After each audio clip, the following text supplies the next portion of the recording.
రాత్రి ఎవరు వస్తారో, ఏం వస్తాయో, ఏం కళలు వస్తాయో, ఏం జరుగుతుందో, రాంగ్ థాట్స్తోని నీవు నిద్రలోకి వెళ్తే రాంగ్ థాట్స్, రాంగ్ డ్రీమ్స్కి నీవు జన్మనిస్తావు. అవునా కదా? అవునా? పడుకునేటప్పుడు అందుకే భయాలు మాట్లాడొద్దు, విజయాన్ని మాట్లాడు. పడుకునేటప్పుడు భయాలని కాదు, పడుకునేటప్పుడు ఫెయిల్యూర్ని కాదు, పడుకునేటప్పుడు విజయాలని, వాక్యాన్ని ఒప్పుదల చేయడం వల్లనే నీవు రైట్ డ్రీమ్స్కి నీవు జన్మనివ్వగలుగుతావు. హల్లెలూయా, హల్లెలూయా, ఆమేన్. ప్రకటన గ్రంథము 12వ అధ్యాయం 10-11. మరియు ఒక గొప్ప స్వరము పరలోకమందు ఇలాగు చెప్పుట వింటిని, రాత్రింబగళ్ళు మన దేవుని ఎదుట మన సహోదరుల మీద నేరము మోపువాడైన అపవాది. సహోదరుల పైన నేరం మోపువాడు ఎవరు? అపవాది. అవునా కదా? వాడు ఎట్లా మోపుతాడు? ఇంకో సహోదరుని వాడుకుంటాడు, ఇంకొక సహోదరుని వాడుకుంటా ఉంటాడు. అవునా కదా? నేరం మోపువాడు ఎవరు? అపవాది అయినా సాతానుడు. అపవాది పడద్రోయబడి ఉన్నాడు గనుక వాడు ఏమై ఉన్నాడంట? పడద్రోయబడ్డాడు.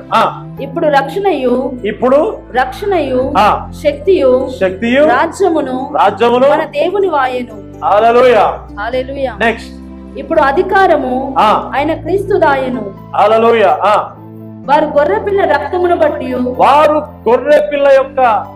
బట్టి తామిచ్చిన సాక్ష్యమును బట్టి. ఎవరిచ్చారంట? హలో బ్రదర్, హలో సిస్టర్, ఎవరిచ్చారంట? వారు అంటే ఎవరు? భక్తుల, భక్తిహీనుల, విశ్వాసుల, అవిశ్వాసుల, ప్రార్థించే వాళ్ళ, ప్రార్థించని వాళ్ళ. దేవాలయంలో ప్రతి దినము ఆయన ఆల్టర్, ఆయన సన్నిధి ఎదుట నీవే మాకు న్యాయం తీర్చువాడు, నీవే మాకు జవాబిచ్చువాడు అని ప్రార్థించి యాచన చేసేవాళ్ళంట వారు. మళ్ళా చదువుదాం అదే మాట. తాము అంటే ఎవరు? మీరా, నేనా? అందరు కదా, అందరు కదా. ఎవరైతే క్రీస్తులో ఉన్నారో వాళ్ళు, ఎవరైతే తన రక్తము చేత కడగబడి రక్షణలోకి వచ్చారో వాళ్ళు. తామిచ్చిన సాక్ష్యమును బట్టి, వారు ఇస్తున్న సాక్ష్యాన్ని బట్టి. ఎవరికైనా మైక్ ఇస్తే ఇక్కడికి వచ్చి ఏం చెప్తారు? దేవుడు సాక్ష్యం అంటే ఎక్కడి నుంచి రావాలా? అవునా కదా? ఎక్కడి నుంచి రావాలా? ఇక్కడి నుంచి రావాలా? తామిచ్చిన సాక్ష్యమును బట్టి, వాళ్ళు ఇచ్చిన సాక్ష్యాన్ని బట్టి వారిని జయించి ఉన్నారు గాని. వారిని గట్టిగా, వానిని అంటే అపవాదిని. అపవాదిని ఎలా జయించాలంటే విశ్వాసులు వాళ్ళు పలికిన ఒప్పుదల, వాళ్ళు పలికిన సాక్ష్యాన్ని బట్టి వారిని ఎదురించి ఉన్నారు, వారిని జయించి ఉన్నారు. అంటే అపవాదిని ఎలా జయిస్తాం మనము? ఎలా జయిస్తాము? ఒప్పుదలను బట్టి, సాక్ష్యాన్ని బట్టి. అపవాది తీసుకొస్తున్న ప్రతి దాన్ని ఎలా జయించగలుగుతామంటే నీ ఒప్పుదలను బట్టి మనం జయించగలుగుతామంట. హల్లెలూయా, హల్లెలూయా. అందుకనే ఒప్పుదల సరిగుంటే అపవాదిని చాలా సింపుల్ గా జయించగలుగుతాం.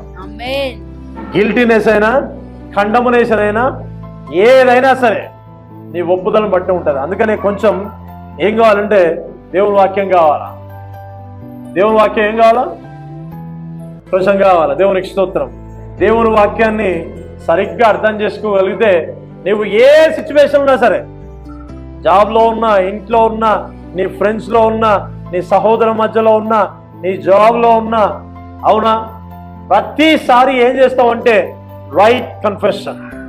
ఇతరులు నీ పక్కన నెగిటివ్ మాట్లాడినా దానికి సమ్మతించకుండా నీవు అది జరుగుతుంది, నాకు జరుగుతుంది, నా మేలు కోసం జరుగుతుంది. సింపుల్ గా చెప్పాలంటే దేవుడు దాన్ని జరిగిస్తాడు బ్రదర్. That's finish. ఇంకా వేరే మాట ఏమనుందా? నీ పక్కనున్న వ్యక్తి అవిశ్వాసంగా మాట్లాడుతున్నా కూడా దేవుడు జరిగిస్తాలే, తప్పించుకోవడం వెరీ ఈజీ. దేవుడు జరిగిస్తాలే అంటే నువ్వేం చేస్తున్నావు? ప్రభుతో సమ్మతిస్తున్నావు. సమస్యతో కాదు, దేవునితో మీరు సమ్మతిస్తున్నారు. హల్లెలూయా. అందుకని ఏమన్నా అంటే confession open the closed doors. Open the closed doors.